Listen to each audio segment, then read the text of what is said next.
आज हमारा मुल्क सदमे की जिस हालत में है वो किसी एक इलाके के लोगों का सदमा नहीं, किसी एक मजहब और धर्म के मानने वालों का सदमा नहीं, वो पूरे मुल्क और पूरे मुल्क के इंसाफ पसंद, शांति प्रिय और अमन के तलबगार लोगों के लिए दुख की ऐसी घड़ी है। पड़ोस से दहशतगर्दी के जरिए हमारे मुल्क के अमनो अमान को खराब करने की और मजहब इस्लाम को बदनाम करने की जो साजिशें की गई और दर्जनों बेगुनाह लोगों का कश्मीर की सरजमीन पर जो कत्ले आम हुआ, मैं अपनी खानखा और दारुल उलूम फैजुल रसूल बराऊं शरीफ की तरफ से और आस्ताने शेखुल आलम रुदौली शरीफ के साहिब सज्जादा की तरफ से और आस्ताने जाइसो पिछोछा शरीफ की तरफ से और इस इलाके की हर दिल अजीज अहले सुन्नत व जमात की दीनी दरसगाह मदरसा शेखुल आलम साबिरिया, उसके बानी, उसके जिम्मेदारान, उनके असातिज़ा महबूब भाई वगैरह की तरफ से मैं इसे कंडम करता हूं और कंडम करते हुए हम अपनी हुकूमत के जिम्मेदारों को ये यकीन दिलाना चाहते हैं कि सदमे की इस घड़ी में पूरा मुल्क, पूरी मुस्लिम कौम, पूरी खानकाह के जिम्मेदार सब अपने मुल्क के साथ हैं और इंशाअल्लाह हमारा ये इत्तेहाद दुश्मन को नाकाम करके क्या समझा है लोगों ने। हम तो उस नबी के मानने वाले हैं, उस रहमत आलम के हल्का बुगोश हैं और उसके दामने रहमत से वाबस्ता हैं कि जिसने कुरान की आयतें पढ़ करके हमको बतलाई कि मन कतला नफ्सन बगैर नफ्सिन जुल्मन और फसादन फिल अर्द फकान्नमा कतलन नासा जमिया, जिसने एक जान को बगैर किसी जान के बदले जुल्मन या जमीन में फसाद फैलाने की गरज से हलाक किया तो उसने एक शख्स को नहीं हलाक किया बल्कि पूरी इंसानियत को हलाक किया। कोई समझे तो एक कोहराम बरपा था हवाओं में, कोई समझे तो एक कोहराम बरपा था हवाओं में, शजर से एक पत्ता जब गिरा आहिस्ता आहिस्ता। आज ऐसे हालात में ये इजलास हो रहा है और हम अगर कुरान की तालीम दे रहे हैं, अगर हम अपने बच्चों को उर्दू की तालीम दे रहे हैं, दीनियात की तालीम दे रहे हैं, हम हर्फ नाशनास को हर्फ शनासी के माहौल में ला रहे हैं, तो ये किसी एक कम्युनिटी की खिदमत नहीं हो रही है बल्कि पूरे मुल्क की खिदमत हो रही है। अभी चलते हुए मुझे मेरी मुलाकात कराई गई यूनिवर्सिटी के रजिस्ट्रार साहब से, तो क्या क्या वहाँ एक ही मजहब के लोग पढ़ते हैं, एक ही धर्म के मानने वाले पढ़ते हैं, एक ही निसाब पढ़ते हैं, मुख्तलिफ तरह के निसाब पढ़ने वाले और जो भी कोई किसी सब्जेक्ट में डॉक्टरेट कर रहा है, कोई हिंदी में कर रहा है, कोई किसी मजहब के किसी मौजू पर कर रहा है, तो ये नहीं है कि उस मजहब का वो काम कर रहा है बल्कि वो इल्म का काम। आज ये जो दस्तारबंदी होने वाली है हमारे इन बच्चों की, ये हिफ्ज कुरान की तकमील के बाद आज इनके सरों पर दस्तार बांधी जाए और इसी मुनासबत से मैंने कुरान पाक की आयत करीमा पढ़ी है, इन्ना नहनु नज़्ज़लना ज़िक्र व इन्ना लहु लहाफ़िज़ून। हमने कुरान को खुद ही उतारा है, कुरान के नाजिल करने वाले हम ही हैं, परवरदिगार फरमाता है, और हम ही हिफाजत करेंगे।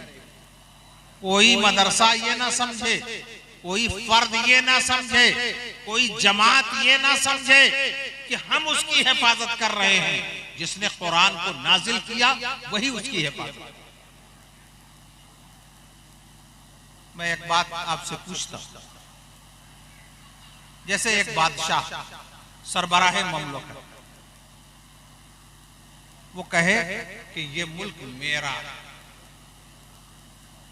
ये मुल्क मेरा है, मैं ही इसकी हिफाजत करता हूं, तो क्या सरबराह सल्तनत, क्या बादशाह वो सरहद पर जाकर, फ्रंट पर जाकर वो खुद पहरा दे? नहीं, वो अपनी सफों से, अपनी रियाया में, अपने मुल्क के लोगों में हट्ठे कट्ठे तंदुरुस्त तवाना अफराद का इंतखाब और उनका इंतखाब करने के बाद उन्हें अच्छी खुराक मुहैया कराता है, उन्हें अच्छी सैलरी और तनख्वाह देता है, उन्हें सारी फैसिलिटीज और सारी सहूलतों को देकर उसको फारिगुल बाल करके उसे सरहद पर आर्मी के जवान की हैसियत से मुतय्यन कर, और वो सरहद पर रहकर सरहद की हिफाजत करता है। बादशाह नहीं जाता, उसने मुकर्रर किया है अपने लोगों को, और वो ना गया, लेकिन उसकी आर्मी ने मुल्क की सरहदों की हिफाजत की। अब बादशाह का कहा हुआ ये लफ्ज और ये जुमला पूरा हो जाता है। वो तो नहीं गया, मगर उसकी आर्मी ने हिफाजत की, गोया उसी बादशाह ने अपने मुल्क की हिफाजत। मैं आपको समझाने के लिए बतला रहा हूं। इसी तरह परवरदिगार इरशाद फरमाता है, इन्ना नहनु नज़्ज़लना ज़िक्र व इन्ना लहू लहाफ़िज़ून, हमने कुरान को उतारा, हम ही इसकी हिफाजत करेंगे। परवरदिगार ने अपने बंदों में से मखसूस बंदों को मुंतखब किया और सआदत बख्शी। किसी को हाफिज बनाया, किसी को कारी बनाया, किसी को आलिम बनाया, किसी को पीर बनाया, शेखे तरीक़त बनाया। इसको लोग अक्सर बस 2-3 का जिक्र करने के बाद पीर साहिबान को मशाइख को भूल जाते हैं। और मैं तो ये कहता हूं, अभी आज ही एक सेमिनार से हम आए, हज़रत अली मशरफ साहब ने सेमिनार किया कि अवध में बुजुर्गाने दीन की समाजी और इल्मी खिदमत, अरे इल्मी और समाजी जो भी खिदमतें हैं और ठोस खिदमतें हैं, उसके सरचश्मे का नाम, उसके सरचश्मे का नाम खानकाह है। अगर खानकाहें ना होती तो ना कायदे के हाफिज मिलते, ना आलिम मिलते, ना कारी मिलते। आज तो फर्क कर दिया गया है कि ये मौलाना लोगों की जमात है, ये पीर साहिबान की जमात है, कुछ उधर की गड़बड़ी, कुछ इधर की भी गड़बड़ी। हालांकि दोनों एक दूसरे से बाहम पैवस्त। परवरदिगार ने 4 जमातें रखी। एक जमात हाफिजों की, और उनका काम क्या है कि वो अल्फाज कुरान की हिफाजत करते हैं। हाफिज जो हिफ्ज करता है तो उसका काम क्या है कि वो अल्फाज कुरान का मुहाफिज है, और कारी जो है वो रूहे कुरान का मुहाफिज है, और आलिम जो है वो मानिए कुरान का मुहाफिज है। मगर बात कंप्लीट और मामला मुकम्मल उस वक्त होता है जब शेखे तरीक़त मारिफे कुरान के जलवों को बिखेरता है, और ये चारों जमातें मिलकर जब हिफाजत कुरान करती हैं तो परवरदिगार का कहा हुआ बिल्कुल साबित हो जाता है कि इन्ना नहनु नज़्ज़लना ज़िक्र व इन्ना लहू लहाफ़िज़ून, हमने कुरान को उतारा है और हम ही इसकी।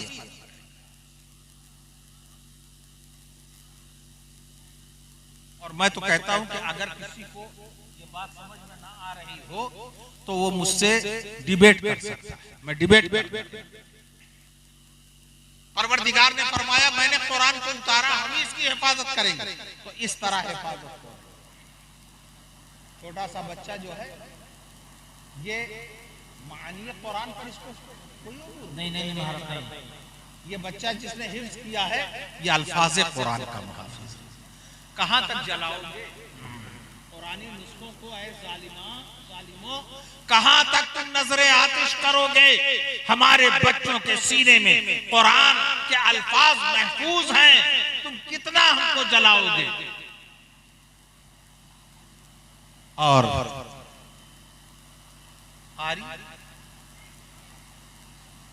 अरे क़िराअत कुरान, मैंने तो एक किताब मैंने अपने नौजवानी में पढ़ी थी, वो मिस्र से आई थी, लिमाज़ा अस्लम, हमने इस्लाम क्यों? तो दुनिया के मुख्तलिफ इस्लाम कबूल करने वाले जिनको इस्लाम की दौलत मिली, उन्होंने इस बात का एतराफ किया कि हमने कुरान को किसी कारी और कुरान पढ़ने वाले के जरिए सुना, हम ना उसका मफहूम समझ पाए, ना उसका माना समझ पाए, ना वो हमारी जुबान में कुरान पढ़ रहा था, लेकिन कुरान का जो एजाज है, जो दरोबस्त है, और सुनने पर इतना भला लगता है कि दिल ने बेसाख्ता कहा कि जिस मजहब की ये किताब है वो मजहब हक है। जब उसकी आवाज सुन करके दिलों की गहराइयों तक वो कलाम पहुंचता है और रूह तक वो उतरता चला जाता है, तो ऐसा मजहब यकीनन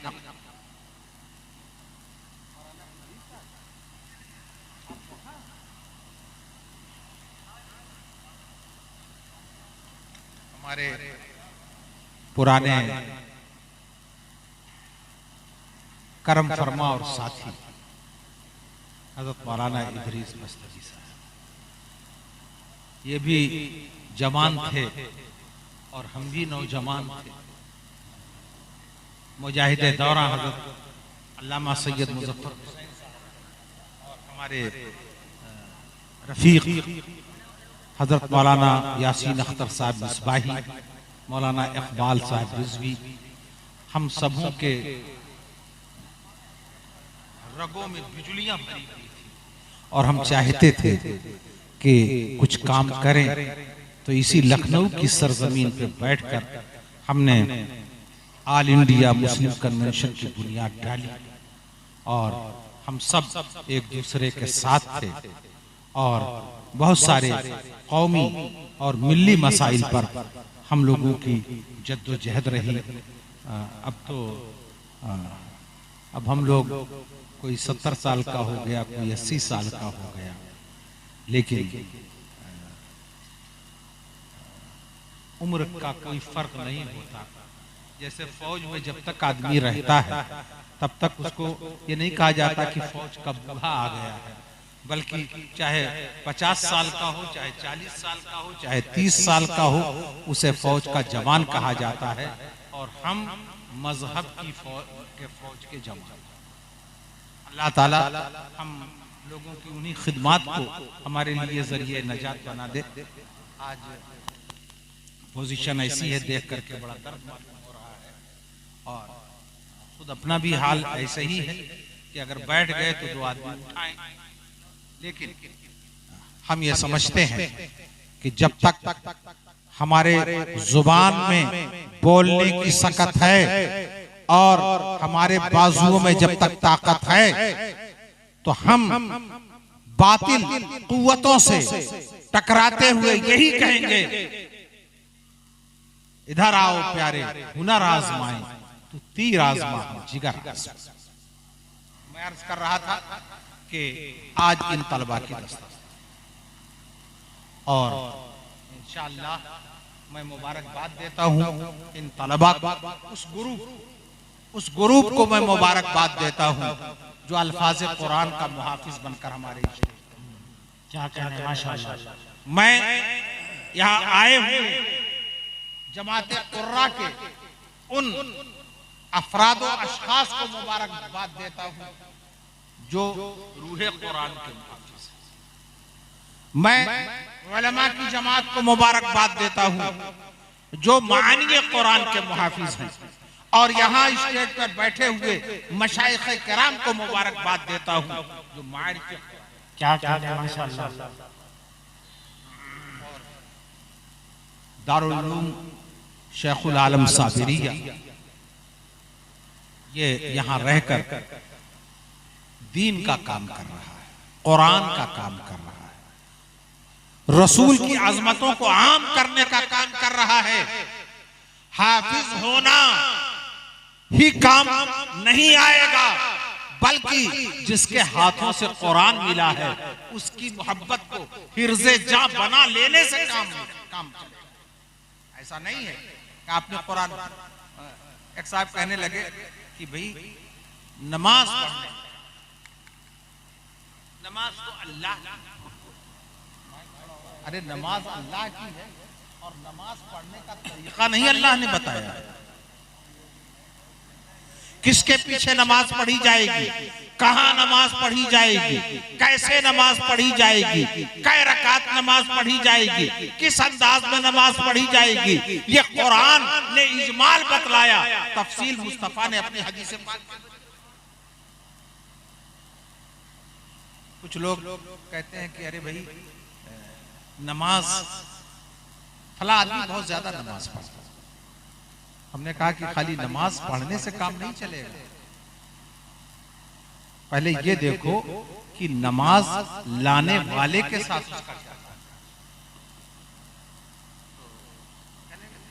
ये आप क्या कहना चाहते हैं? ये कहना चाहते हैं कि उस पागल लड़के की तरह से न बनो। मैं अपने एक बीमार जानने वाले के पास गया, पता चला कि वो अलील हैं और बीमार हैं। मैं अपने कुछ लोगों के साथ गया और जाने के बाद मैंने सोचा कि चल रहे हैं तो मिठाई का एक, उनके दरवाजे का बटन दबाया, कॉल बेल बजाई और निकल कर आया और देखा कि हमारे हाथ में डिब्बा है मिठाई का, मिठाई का डिब्बा लेकर हाथ से खींचा और फौरन भागा। हम लोग पूछते ही रह गए कि तुम्हारे पापा हैं कि नहीं है, अब्बा हैं कि नहीं है। बाद में वो नजर ही नहीं आया, वो पागल किस्म का लड़का।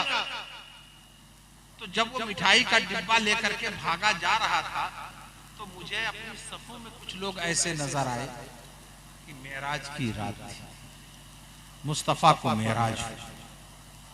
वो एक अजीब दास्तान, सुनिए तो सुनते रह जाइए। और मेराज का जब वाकया आता है तो किसी ने मुझसे पूछा कि मेराज से आपको क्या पता चला? मैंने कहा कुछ लोग नमाज पढ़ने लगते हैं और नमाज पढ़ने के बाद रसूल के बराबर होने का दावा करने लगते हैं, और मेराज की रात में तो ये फैसला हो गया कि जब जिब्रील आगाज सफर से लेकर सिदरतुल मुंतहा तक रसूल के साथ रहे, बैतुल हराम से, मस्जिद हराम से लेकर के बैतुल मुकद्दस तक और बैतुल मुकद्दस से आसमान की बुलंदियों तक जब मेरे मुस्तफा पहुंचे और जब आगे बढ़े तो जिब्रील पीछे रह गए। रसूल ने मुड़कर देखा कि जिब्रील पीछे हैं। जिब्रील शुरू ही सफर में से तो तुम यहां तक साथ रहे, पिछड़ते क्यों जा रहे? कहा अगर यकसरे मुए बरतर परम फरोगे तजल्ली बसोजत परम, अगर एक बाल के बराबर भी मैं आगे बढ़ूं तो मेरा तजल्ली के फरोग से मेरे पर जल जाएंगे। अब यही रुक करके एक कि अल्लाह के रसूल आगे हैं, जिब्रील पीछे हैं, और वो कह रहे हैं कि तजल्ली के, तो दोनों ने होना तो ये चाहिए था कि दोनों एक दूसरे को अपना बराबर समझते, तो हजरत जिब्रील पकड़ लेते, आप आगे न जाइए, क्योंकि अगर मैं एक बाल के बराबर में आगे जाऊंगा तो तजल्ली के फरोग से मेरे पर जल जाएंगे, तो आप भी जल जाएंगे। जिब्रील ने रोका क्या मुस्तफा को? ए जिब्रील, आपने मुस्तफा को क्यों नहीं रोका? कहा तुम्हारी समझ में बात नहीं आती। मैं रसूल को अपनी तरह समझता ही नहीं था, वरना जरूर रोकता। मैं अपनी तरह से अगर जिब्रील को समझता तो कभी ना रोकता, लेकिन अपनी तरह से तो मैंने समझा ही नहीं मुस्तफा। या रसूल अल्लाह, आपने जिब्रील का हाथ पकड़कर अपने साथ चलने पे मजबूर क्यों नहीं किया? कहा जैसे जिब्रील मुझे अपनी तरह नहीं समझता था, ऐसे ही मैं जिब्रील को अपनी तरह नहीं समझता। सुभान अल्लाह, सुभान अल्लाह। जिंदाबाद। नारे तकबीर, नारे रिसालत, फैजाने हक कॉन्फ्रेंस। ये तो मैं इशारे की बात अब आए। अब लड़के की तरफ, पगलेट लड़की की तरफ मैं बात करूं।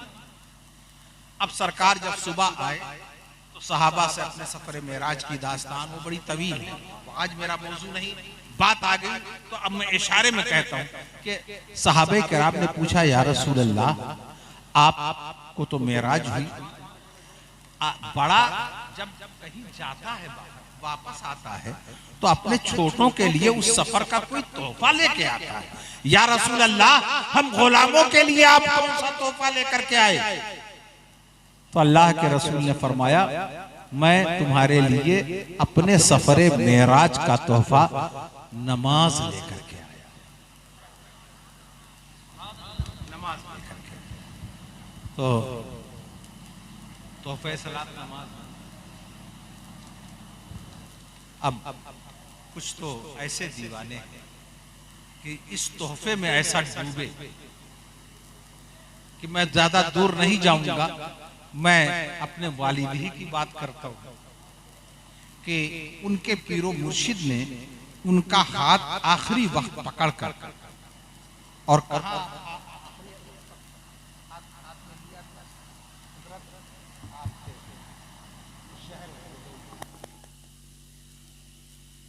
हजरत सब्बू मियां साहब किबला बखूबी जानते हैं कि मेरे दादा पीर का कयाम मिल्कियाने में मलिक मोहम्मद कासिम साहब के यहाँ होता था, और उन्हीं के दौलत कदे पर हजरत का विसाल भी हुआ। हाथ को हाथ में लेकर के कहा, मियां, नमाज तो नमाज, जमात तो जमात, जब तकबीरे ऊला न छूटे, यही नमाज अल्लाह से मिली। तो 40 साल तक मेरे वालिद ने नमाज बा जमात तकबीरे ऊला की पाबंदी की। ये दौलत भी मिली तो रुदौली शरीफ, क्या कहने, सुभान अल्लाह, सुभान अल्लाह। और ये दौलत भी दी तो मेरे दादा पीर हजरत सैयदना शाह अब्दुल लतीफ ने। आज इस रात से पर्दा भी मैं खोलता हूँ। हाँ, क्या कहने। मेरा ताल्लुक वाज़ो तकरीर और जलसे का नहीं है हजरत सब्बू मियां से, मेरा ताल्लुक दिल और रूहानियत का ताल्लुक। जिस मेरे दादा पीर ने मेरे वालिद गिरामी को फाइक फिल अकरान कर दिया पाबंदी नमाज में, वो दौलत भी रुदौली में मिली। और जिस बुजुर्ग के हाथों से वो दौलत मिली, उन्होंने हजरत शेखुल आलम के आस्ताने पर चिल्ला किया और ततहीर कल्ब और सफाए कल्ब के लिए मुद्दतों वहां कयाम किया। और आज भी हजरत सब्बू मियां से पूछिए कि आपके खानकाह का वो हिस्सा आज भी महफूज है जो बतलाया जाता है कि यहाँ हजरत शाह अब्दुल लतीफ अलैहिर्रहमान ने चिल्लाया।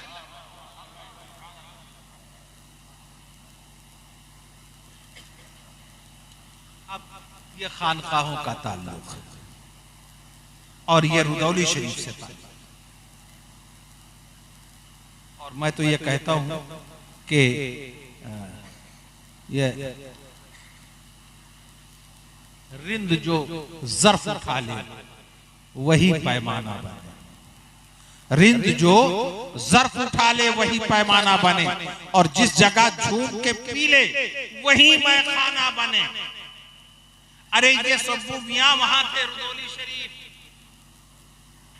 लेकिन वहां की बरकतें लेकर लखनऊ में आए और अपने देरीना रफीक को इतना महमीज किया कि शेखुल आलम के आस्थाने की बरकतें इल्मी सतह को उजागर करने का एक मरकज बना दिया। और मदरसा शेखुल आलम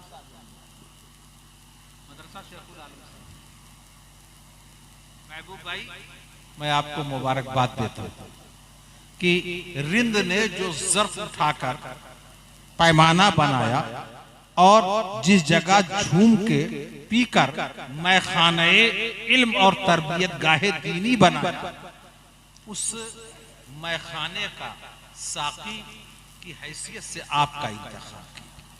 आप अपने इस इनायत पर अपने पीरो मुर्शिद के जितना भी फख्र करें कम। आपकी हैसियत, अरे इंजीनियर कह दो तो टूटी फूटी सड़क और मिलावट के तस्वुर के बगैर कोई इंजीनियर मुकम्मल ही नहीं। लेकिन इनको सड़कों वाला सिविल इंजीनियर भ्रष्ट महकमों के एक जिम्मेदार की हैसियत से नहीं, बल्कि इल्म की और दानिशगाह की के इंजीनियर की हैसियत से हम खानकाह के लोगों में, हम इल्म की खिदमत करने वालों में इनका तारुफ कराया और पहचान बनाई। मैं पीरो मुर्शिद के इस इनायत पर आपको मुबारकबाद देता हूं। और मैं ये समझ ही नहीं पा रहा हूं कि मैं जाती तौर पर जितनी उलझनों में था, उलझनों के उस माहौल में मैं कुछ अपने रसूल की गुलामी और उनकी चाकरी का हक अदा करते हुए मैंने चंद बातें जो आप हजरात के गुज़ार की, परवरदिगार इसे कबूल फरमाए और इन कलिमाते खैर सदक़े में और उसकी बरकतों के सिले में परवरदिगार मेरी अहलिया को शिफाए आजिल व कामिल अता फरमाए। और मैं हज़रत सबू मियाँ साहब को और फर्जंद अजीज और इस इदारे के साबिक़ सदरुल मुदर्रिसीन हजरत मौलाना इश्तियाक अहमद साहब कादरी, जो अपनी जद्दोजहद से फैज़ुर रसूल और अपने मादरे इल्मी के साथ भी बहैसियत उस्ताद के वाबस्ता हैं, और इस इदारे के सदरुल मुदर्रिसीन के ओहदे से हटने के बावजूद भी इनकी खिदमात को इतना पसंद किया गया कि आज भी ये दारुल उलूम शेखुल आलम के नाज़िम तालीमात हैं। मैं इनसे इजाज़त चाहूँगा और मौलाना शम्स तबरेज़ साहब कहाँ मसरूफ है। इससे अच्छा तो था कि वो तालीम इल्म मौलाना शम्स तबरेज़ की प्रिंसिपली से अच्छा मेरे हक में तो उनकी तालीम इल्मी ही थी कि इनके वो पोते होते हैं और तो हमारे भी पोते हुए। तो जब हम लोग वारसिया में बैठते थे तो ये मौली शम्स तबरेज़ खिदमत में लगे रहते थे। वो अंधेरा ही भला था कि कदम राह पे थे, रोशनी लाई है मंजिल से बहुत दूर हमें। मौलाना शम्स तबरेज़ को मैं दुआओं के साथ उनसे भी रुखसत होता हूँ। और माशाअल्लाह माशाअल्लाह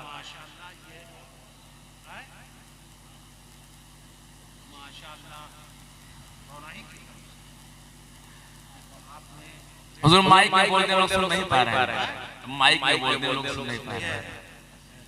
ये दामादों का इतना रेट घट जाएगा और वो भी राम और सीता की सरजमीन के किनारे। अब तो आप लोग हजरत कारी सूरे साहब तशरीफ ला चुके हैं, तशरीफ ला चुके हैं। अरे भाई आपका ये अधेड़ उम्र को पहुंच जाना हम लोगों के हक में आपके भटकने से ज्यादा खतरनाक है। जी बना ही अच्छा था।